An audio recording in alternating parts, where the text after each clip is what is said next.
Hello everyone, Jester Bell is back, and wow, there was a surprising turn of events today. Very surprising. I'm not even really in front of this camera.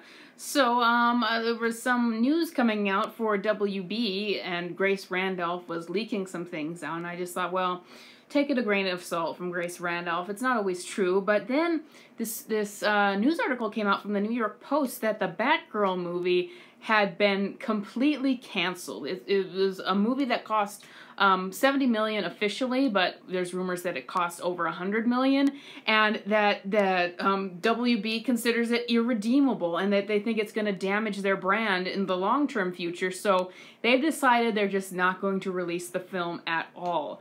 I've never heard this ever happen before with a major film like that. I'm aware that it was supposed to go to streaming, but they were really putting the money in behind this movie and hyping it up, and hyping up Leslie Grace, and and how this was going to tie into their sort of DCEU, and it's incredible. First of all, this validates me a little bit with test screenings, because the test screening information for this movie was like, oh, people say it's great, and then it was like, no, people say it's not so great, and now we're hearing that it was so bad they decided to shelve it.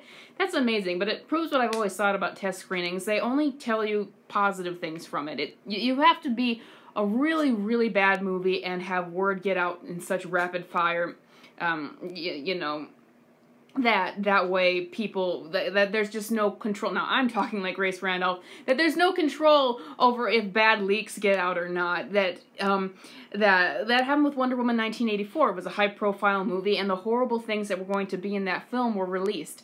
Batgirl was not as high-profile a movie, so I think that's why they were somewhat able to keep it quiet.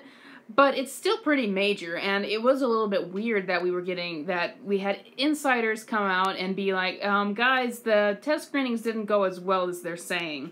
But to actually shelve the film, it must have been bad. I kind of want to see it now, but I guess DC is looking back, more like WB, it's looking back on things like Suicide Squad and how that damaged their brand, and how DC as a brand, they need to get it back on track.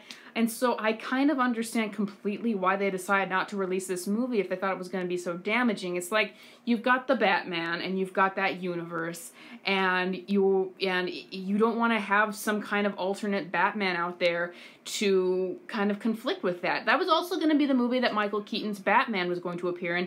And by the way, he's not even going to cameo in Aquaman 2 now. It's going to be Ben Affleck again. So it really seems that they're changing course for what DC's going to be. Now, I've heard some other rumors that have come out that Discovery is going to completely axe the HBO Max original shows and just let HBO go back to being a TV, actual cable TV channel, and fold everything else into Discovery Plus and just get rid of all the originals.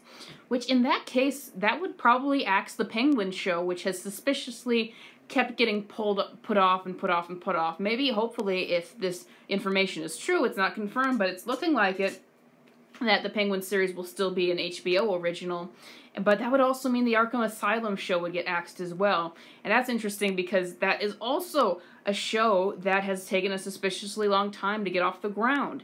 So, but what we're hearing is that Discovery wants to move it away from streaming in terms of DC content and bring it back to theatrical, which means we're probably going to see a lot of stuff axed. So, how am I feeling about this? Well, I liked HBO Max, and I thought we were finally getting a lot of the content off of the ground, and it was going to be really good.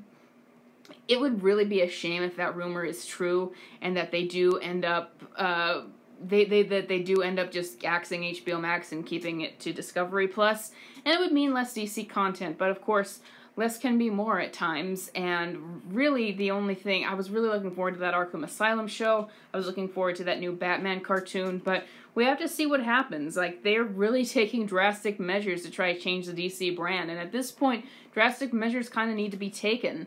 But I really, like, I can see now why they made Blue Beetle become a theatrical movie, because they're probably like, we see that there's enough here to be a good success for us theatrically, but Batgirl, they were like, not going to go through with this, and I kind of was confused by the film in the first place, because if you have a Batman universe, why not build up to eventually getting a Batgirl in that universe, or Batgirl spinoff off of that? Why would you have a separate universe? And it was going to be weird, because it was going to be like, Batgirl's in a universe where Michael Keaton's Batman exists, but also Michelle Pfeiffer's Catwoman, and also Margot Robbie's Harley Quinn. Like, what was that universe? It was weird. And by the way, this was a film written by Christina Hodson, who wrote Birds of Prey.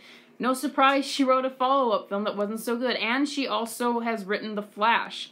So I'm curious if they're going to shelve that movie, but I'm not sure if they will because it's theatrical and they're emphasizing pushing forward with their theatrical movies. They might have to release that because of contracts. It is major that the Batgirl film got canceled, but to be honest, it didn't really look like what I wanted from the character anyway. Going to the New 52 version of the character, I was kind of compromising on the film as it was, so I'm not too upset about it. It's just kind of amazing that this even happened. It's really wild. But tell me what you think below. Do you think that Discovery is going to axe HBO Max and all the other DC original shows? And are you disappointed by that? Let me know in the comments below, and I will see you guys next time.